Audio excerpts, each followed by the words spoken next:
सर्वप्रथम देवादिदेव महादेव के चरणों में प्रणाम करती हूँ। चंद्र सुशोभित माता भवानी के चरणों में प्रणाम करती हूँ। यहाँ विराजमान 11वें अवतार बजरंगबली के चरणों में प्रणाम करती हूँ और दृश्य अदृश्य सभी शक्तियों को मैं प्रणाम करती हूँ। यहाँ बैठे हुए गुरु भाई गुरु बहना के चरणों में प्रणाम करती हूँ। मेरा प्रणाम स्वीकार हो। आज हर शनिवार के भांति आज भी इस शंकर मोचन मंदिर में हम लोग बैठे हैं गुरु की चर्चा करने के लिए, सुनने और समझने के लिए हम लोग इकट्ठा हुए हैं। आज छठ का समय है इसलिए लोग नहीं जुटे हैं, लेकिन हम लोग को जो साप्ताहिक चर्चा होता है वो तो होना अनिवार्य है, इसलिए हम लोग बैठे हैं। बहुत कम आदमी हैं और गुरु की चर्चा के लिए हम लोग एकत्रित हुए हैं।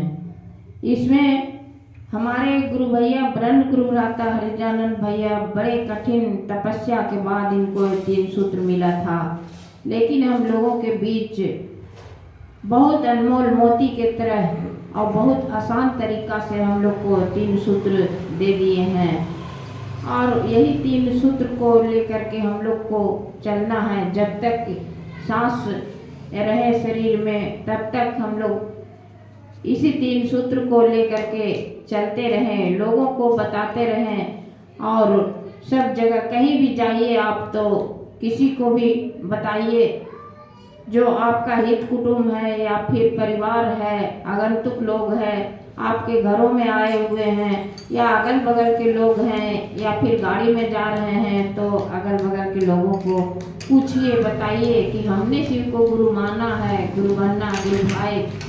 और आप भी मान करके देखिए, अगर माने हैं तो ठीक है और नहीं माने हैं तो मानने का कोशिश कीजिए, बनने का कोशिश कीजिए। इसमें कुछ खर्च वर्च नहीं है, इसमें सिर्फ नामों की घोषणा कराया जाता है। जैसे अपने बच्चों को नाम लिखाते हैं स्कूल में, ठीक उसी तरह से अपनी नाम को शिव गुरु के चर्चा में आ करके अपनी नाम को घोषणा करा लीजिए और उस दिन से आप गुरु का शिष्य बन जाइए, शिव का शिष्य बन जाइए और चर्चा करने लगिए। पहला तो दया मांगना है। हम दया सभी मांगते हैं, भगवान से भी दया मांगते थे, आज गुरु से भी दया मांगते हैं। तो हम लोग दया भाव से मांगना चाहिए, तभी आपको कुछ मिल सकता है। अगर भाव नहीं है तो कुछ नहीं है। भाव लगाइएगा भैया दीदी, तभी आपको कुछ मिल सकता है। आप दिनहीन भिखारियों के तरह, हे महेश्वर शिव मैं आपका शिष्य हूँ, आप मेरे गुरु हैं, मुझ शिष्या पर दया कर दीजिए नाथ, मुझ शिष्या पर दया कर दीजिए। और दूसरा सूत्र है, मुंह खोलने की जरूरत है। कहीं भी जाइए किसी से कहिए, मुंह नहीं खोलिएगा तो आपका चर्चा नहीं हो सकता है।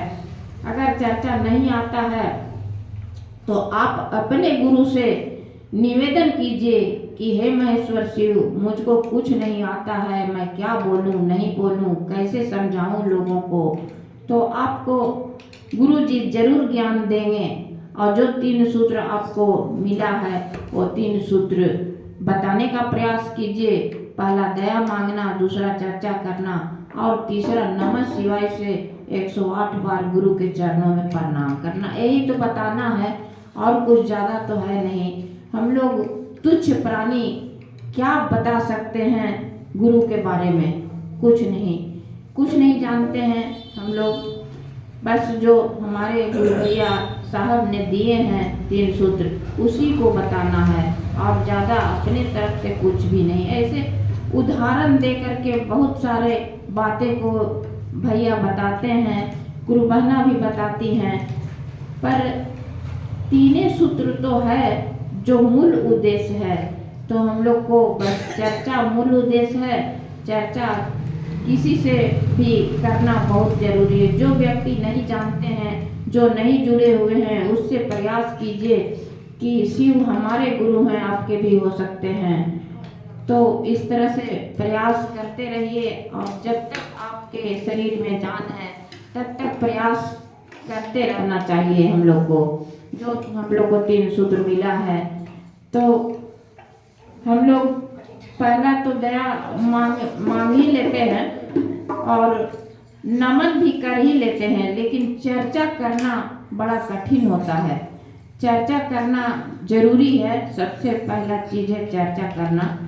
तो हम लोग को चर्चा करना बहुत ज़रूरी है। किसी से भी कीजिए, लेकिन करने का प्रयास कीजिए। जो व्यक्ति नहीं जानते हैं उनसे प्रयास कीजिए बताने का। वो व्यक्ति इसको आप तो बता दीजिए, लेकिन वो माने आपका बात अथवा मत माने, लेकिन उनको जो है सो गुरु जी जरूर बता देंगे, एक न एक दिन अपने ओर खींच लेंगे। आपका बात शायद कोई मान लेता है, लेकिन अक्सर बहुत समझाने के बाद भी लोग नहीं मानता है। लेकिन कभी न कभी उसको ज्ञान हो जाता है, प्राप्त हो जाता है ज्ञान। ऐसे जल्दी मानने को तैयार नहीं होता है। तो आइए शिव को अपना गुरु बनाइए। हम जैसे अपने बच्चे को अपना बच्चा समझते हैं और ठीक अपने पति को अपना पति समझते हैं और अपने परिवार को अपना परिवार समझते हैं, ठीक उसी तरह से हम अपने गुरु को अपना समझें। अपना नहीं समझिएगा तो कुछ नहीं होने वाला है। आप गुरु को भी अपना समझिए कि मेरे गुरु हैं। और गुरु और भगवान में अंतर है। गुरु गोविंद दोनों खड़े, काको लागू पाओ, बलिहारी गुरु आपकी गोविंद दियो बताए। कि पहला स्थान होता है गुरु का, तो पहले हम गुरु को प्रणाम करें, फिर भगवान को प्रणाम करें, फिर अन्य लोगों को प्रणाम करना चाहिए। तो तीसरा सूत्र है नमन करना। तो नमन जो है सो हम मन ही मन नमन करते हैं।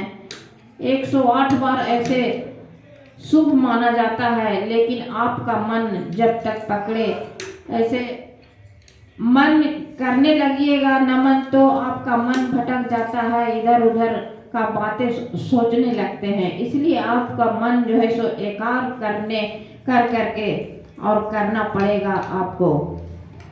तो आपको जितना इच्छा है, जितना मन है, जितना समय है।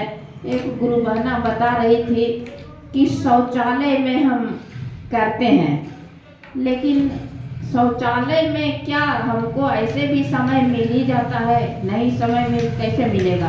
हम लोग गप एक घंटा किसी से कर लेते हैं, तो हमको 5 मिनट 10 मिनट समय गुरु के लिए नहीं मिल सकता है। जरूर मिलेगा, समय तो निकालना पड़ता है ना।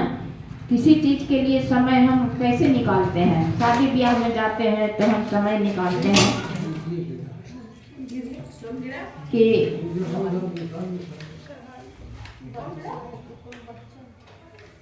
चोट लगा क्या? नया गाड़ी है, नया चला,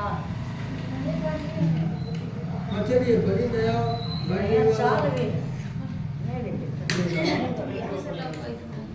हाँ, तो हम लोग शिव को गुरु बनाए हुए हैं और बना करके मानते रहना है 3 सूत्र को। तो तीसरा सूत्र है नमन करना। सांस खींचिए तो नमः का एहसास कीजिए और सांस छोड़िए तो शिवाय का एहसास कीजिए। मैं इतना ही करके अपनी वाणी को विराम देती हूँ। आपके साथ